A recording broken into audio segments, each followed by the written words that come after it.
mukjizat dan tanda-tanda kebenaran Hadrat Mirza Ghulam Ahmad, Imam Mahdi Masih Maud alaihi salam.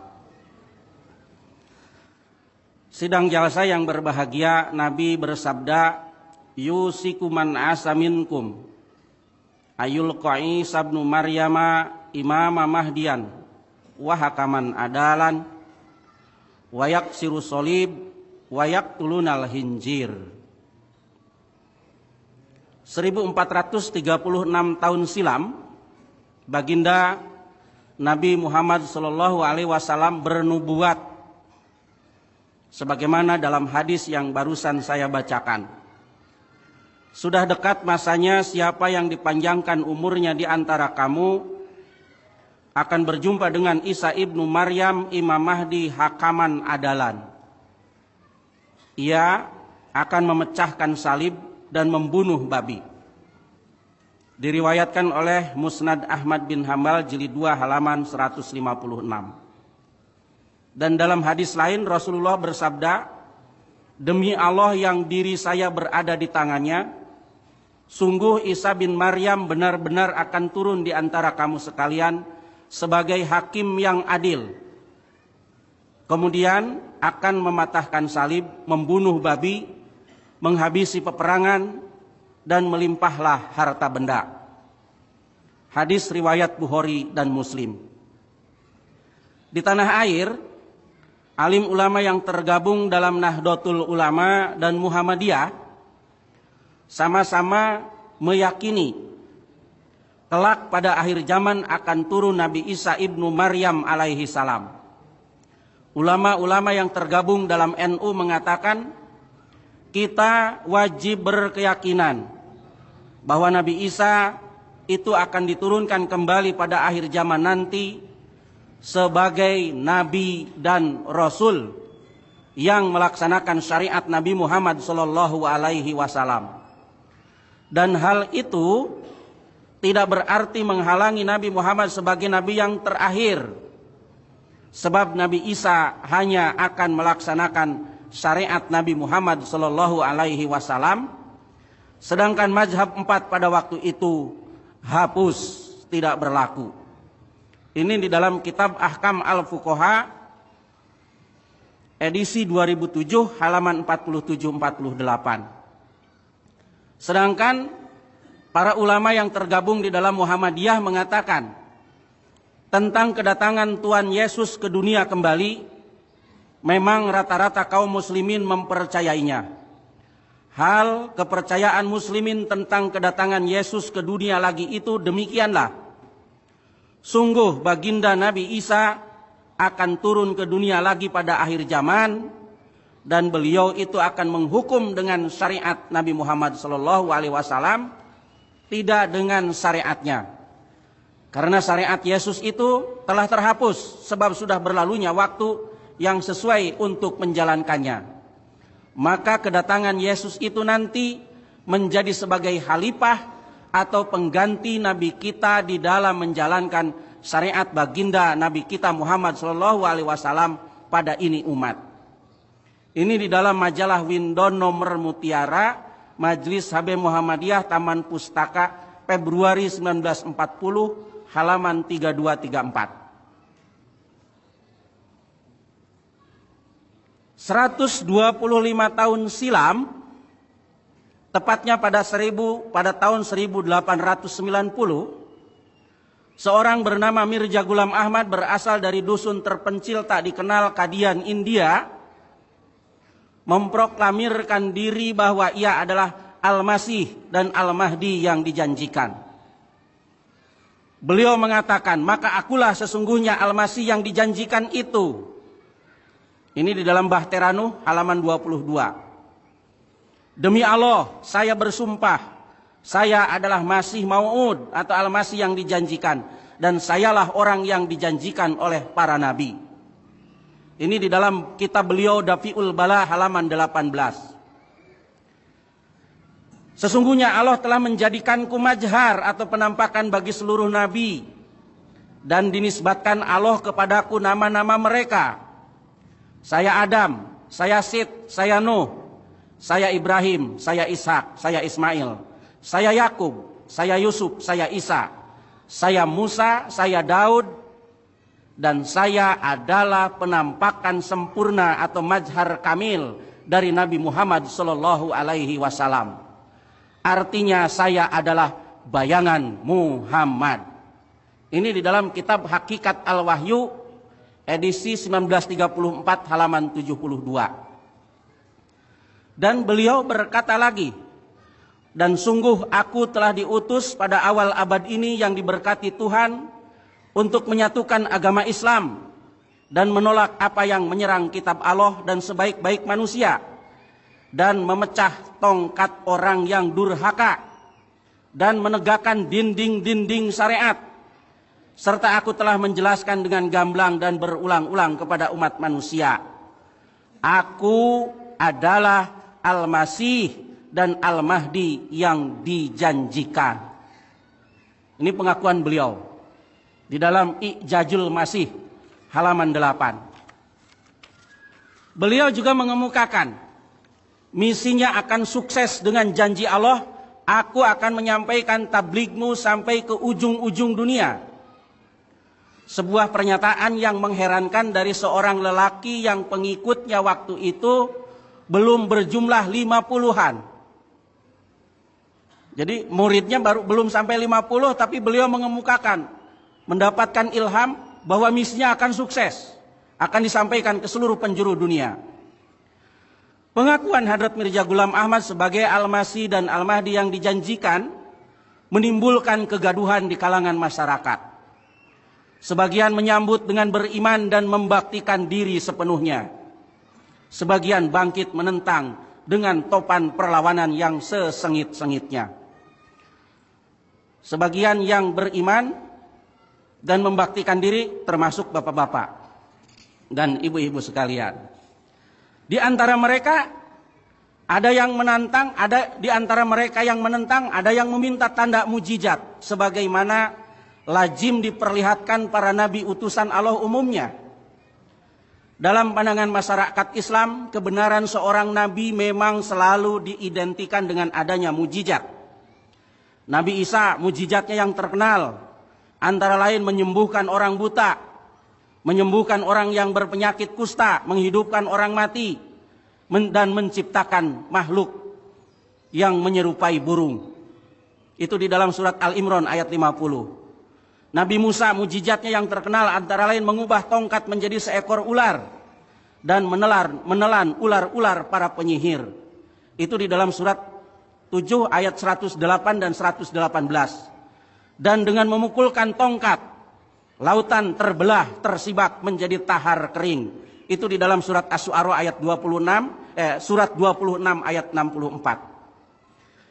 Mereka memahami mujizat Nabi Isa dan Nabi Musa dalam arti harafi, tekstual, bukan dalam arti isti'arah majazi atau kontekstual. Oleh karena itu ketika masyarakat mendengar Hadrat Mirza Ghulam Ahmad memproklamirkan diri sebagai utusan Allah Imam Mahdi Masih Maud, masyarakat gaduh. Mereka meminta tanda mujizat seperti yang diperlihatkan para nabi itu. Ya. Sebelum mengemukakan mujizat-mujizat Hadrat Mirza Ghulam Ahmad Imam Mahdi Masih Maud, ada baiknya dalam kesempatan ini saya menjelaskan terlebih dahulu apa dan bagaimana mujizat itu sebenarnya. Sidang jasa yang berbahagia, di dalam Al-Quran tidak terdapat kata mujizat. Al-Quran tidak menggunakan istilah mujizat untuk keistimewaan yang diberikan Allah kepada para nabi. Istilah yang digunakan Al-Quran untuk keistimewaan para nabi adalah bayyinat, keterangan nyata. Seperti di dalam surat 10 ayat 14, surat 7, surat Al-A'raf ayat 102. Atau ayat tanda-tanda. Seperti di dalam surat Al-Imran, surat yang ketiga ayat 50 dan surat Ibrahim, surat ke-14 ayat 6. Keistimewaan Nabi Isa menyembuhkan orang buta, berpenyakit kusta, menghidupkan orang mati, dan menciptakan makhluk yang menyerupai burung. Di dalam Al-Quran disebut ayat. Bukan mukjizat tetapi ayat. Inna fi zalika la ayatalakum in kuntum mu'minin. Sesungguhnya dalam hal ini, dalam hal penyembuhan orang buta, penyembuhan berpenyakit kusta, penghidupan orang mati, dan menciptakan makhluk yang menyerupai burung, ada satu tanda bagimu, katanya. Jika kamu orang-orang yang mukmin. Ini dalam surat Al-Imran ayat 50. Keistimewaan Nabi Musa, tongkat dilempar berubah menjadi ular, memakan ular-ular tukang sihir dan membelah lautan, juga disebut ayat. Dalam Al-Quran itu istilahnya ayat, bukan mukjizat. Wa fi Musa id arsalnahu ila fir'auna bisultani mubin. Dan di dalam kisah Musa ada tanda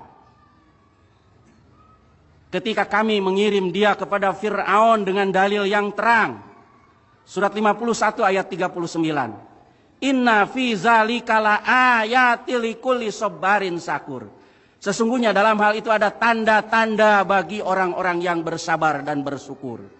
Surat Ibrahim ayat 6 atau surat yang ke-14 ayat 6. Al-Quran menjelaskan apabila mereka melihat ayatan yang dalam bahasa kita dikatakan mukjizat, mereka memperolok-olokkan dan mengatakan itu sihir yang nyata. Wa izaro au ayatan yastashiruna wa qalu in haza illa sihrum mubin. Dan apabila mereka melihat tanda-tanda, mereka memperolok-olokkan dan mereka berkata ini tidak lain melainkan sihir yang nyata. Surat As-Saffat surat 37 ayat 15-16.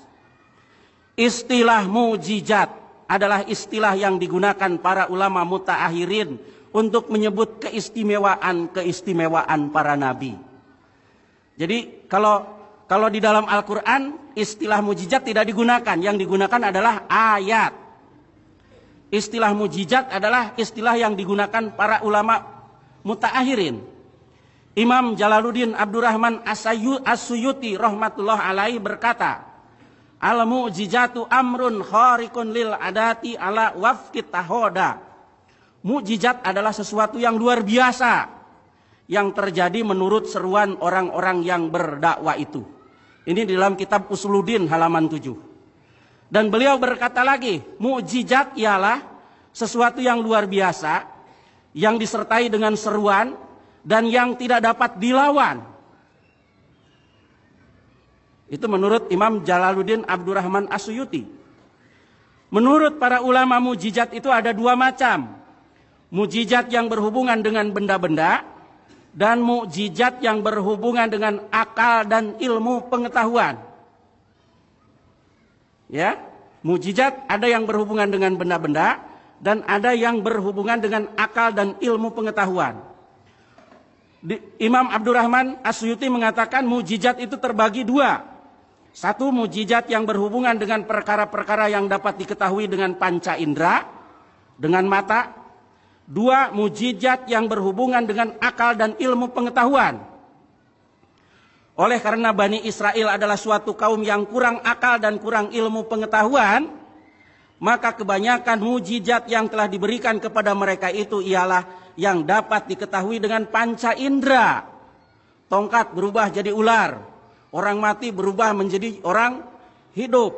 Dan oleh karena umat Nabi Muhammad mempunyai akal yang tajam dan pikiran yang waras, maka kebanyakan mukjizat yang diberikan kepada mereka itu ialah yang dapat diketahui dengan akal dan ilmu pengetahuan. Ini di dalam kitab Al-Itqan jilid 2 halaman 116. Jadi nanti Bapak akan melihat dua warna mukjizat yang berbeda antara yang terjadi di masa Nabi Isa dan Nabi Musa dengan di masa Nabi Muhammad dan di masa Hadrat Mirza Ghulam Ahmad. Makanya saya jelaskan lebih dahulu. Dan menurut Hadrat Mirza Ghulam Ahmad, mukjizat itu bisa terjadi karena kefanaan atau kedekatan diri kepada Allah. Beliau di dalam buku Bahteranu halaman 16 mengatakan, dan pada setiap kemajuan yang dicapai manusia, penampakan kekuasaan Tuhan pun terjadi lebih meningkat. Dia memperlihatkan kekuasaannya yang luar biasa manakala terjadi perubahan luar biasa. Inilah pangkal keajaiban-keajaiban dan mukjizat-mukjizat. Jadi kalau orang punya kedekatan diri dengan Tuhan, apa yang dia kehendaki itu menjadi kehendak Allah Subhanahu wa Ta'ala. Ya, jangan heran kalau orang-orang suci, orang-orang yang fanafilah itu seperti mereka mengetahui hal-hal mengenai yang akan datang, dan itu merupakan mukjizat bagi dia. Sekarang mari kita kembali ke tema pokok bahasan kita, mukjizat dan tanda-tanda kebenaran Hadrat Mirza Ghulam Ahmad Imam Mahdi. Namun sebelum itu perlu juga disampaikan di sini, mukjizat-mukjizat Hadrat Mirza Ghulam Ahmad tidak seperti mukjizat Nabi Isa dan Nabi Musa berkaitan dengan benda, spontan dapat disaksikan dengan indera mata. Tidak, Pak.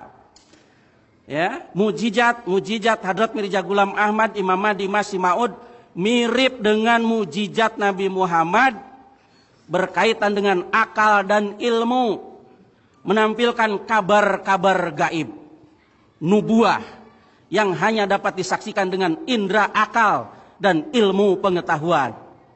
Jaraknya lama, tapi terbukti menjadi benar dan orang bungkam karena melihat kebenarannya. Hal ini terjadi karena perkembangan inteligensi manusia dan juga karena beliau adalah zil, bayangan daripada Nabi kita Muhammad Sallallahu Alaihi Wasallam. Oleh karena itu mukjizatnya di bawah bayang-bayang mukjizat Nabi kita Muhammad Sallallahu Alaihi Wasallam. Pertama, yang mulia Nabi kita Muhammad SAW menerima wahyu berisi tantangan kepada orang-orang kafir yang meragukan kebenaran Al-Quran sebagai kitab samawi yang diwahyukan untuk membuat satu surah saja yang semisal dengan Al-Quran. Wa in kuntum fi raibim mimma nazalna ala abdina fa'tu bi suratim mim mislih wad'u suhada'akum min dunillahi in kuntum shadiqin. Surat Al-Baqarah ayat 24. Jika kamu dalam keraguan tentang apa yang telah kami turunkan kepada hamba kami, maka buatlah satu surah yang semisalnya dan ajaklah pembantu-pembantumu selain Allah sekiranya kamu orang-orang yang benar.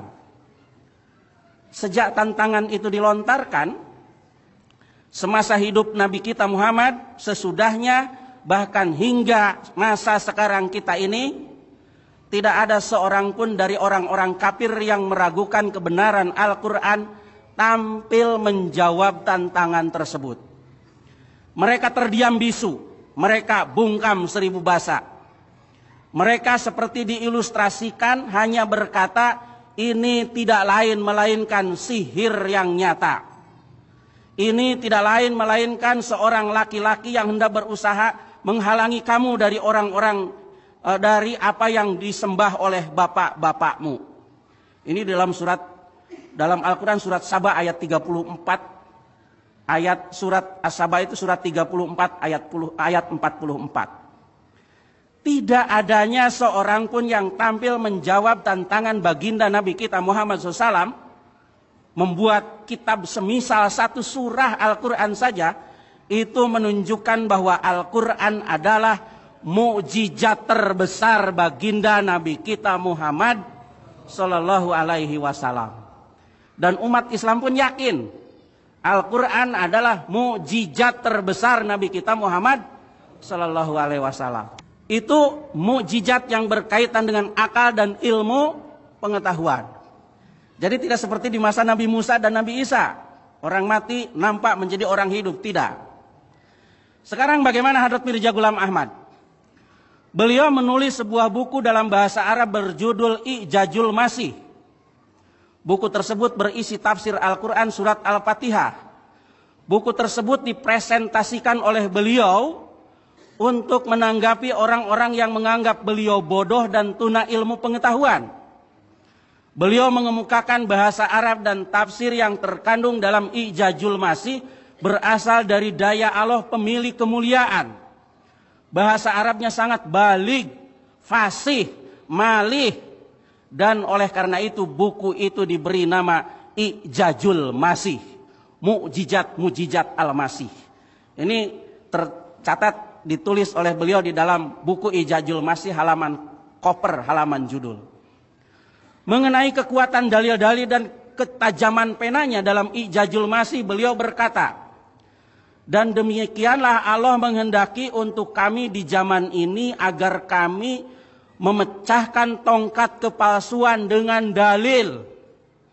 Kalau Nabi Musa memecahkan ular dengan tongkat, beliau mengatakan agar kami memecahkan tongkat kepalsuan dengan dalil, bukan dengan tombak.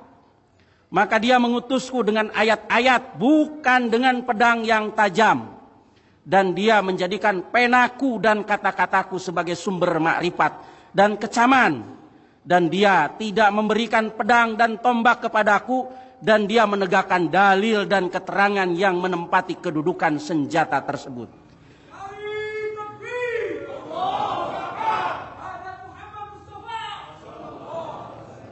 Itu di dalam I'jazul Masih halaman 22. Kepada orang-orang yang menganggap beliau bodoh dan tuna ilmu pengetahuan, beliau pun menantang mereka untuk membuat tafsir yang semisal dengan I'jazul Masih sebagai tandingan.